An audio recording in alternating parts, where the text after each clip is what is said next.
نشكر كابتن علاء عبد العال بصراحه. الكرة الخاصي الكروي اللي هو بيعمله كرة اصلا لا تمت بالكرة بشيء. عبث المحليات. انت جايب نجوم الدنيا، جبت لي منتخب الدنيا، تريزيجيه بزيزو ببن شرقي باليو ديانج، بس اللي ناقصك فعلا ان انت تجيب مدير فني بيفهم يعني ايه كوره، او لعب كوره قبل كده، او عمل اي نصيبه في حياته. مدير فني واقف على الخط.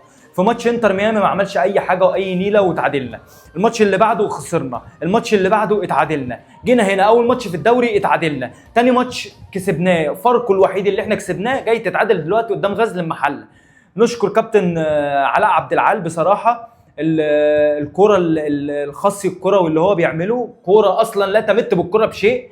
الراجل لعب 3 ماتشات ما دخلش فيه ولا جون ولا جاب ولا جون وخد 3 نقط. يعني انا مش فاهم هو انت عايز توصل لايه بايا كان بقى باللي علاء عبد العال بيعمله في غزل المحله والميلتا باور. ملعب غزل المحله اسمه ميلتا باور، يعني اصلا عبث. انا بشوف النهارده الميلتا باور يا جماعه اللي احنا رايحين نلعب عليه لان ده ملعب غزل المحله. ايا كان ماتش شوط اول تريزيجيه، انت ايه يا صاحبي؟ مالك يا صاحبي بجد والله بامانه؟ يعني مالك؟ ايه اللي مضايقك؟ اذبح بقى، طلع زكاه، طلع اكياس سودا، روح سلمها للناس، كراتين بتاع. امال ايه يا عم؟ كل الكور لا اما بره لا اما في العارضه.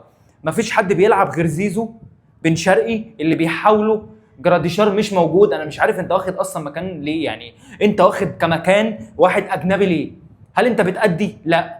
طب انت اساسي؟ لا. طب انت جاي قدام غزل المحله في ملعب المحله اللي انت عارف ان انت قبل ما تروح ان هم هيكونوا مقفلين، بتطلع محمد شريف وبتنزل اللعب بقى اللي هو ايه، الجراديشار اللي بيطلع بره المنطقه وبيسلم وبيعمل ايه يا معلم؟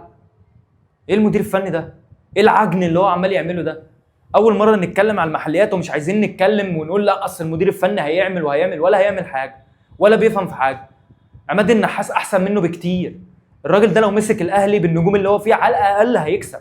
انت مش عارف تكسب الا ماتش واحد ومتعادل ماتشين، والدوري تقريبا عمال تفقد نقط في ماتشات اصلا تافهه. انت ناقصك امام عاشور فعلا، هي الحلقه اللي بتخليك تلعب. شوط اول زي الطين، شوط تاني زي الطين، كور في العارضه، كور قرف.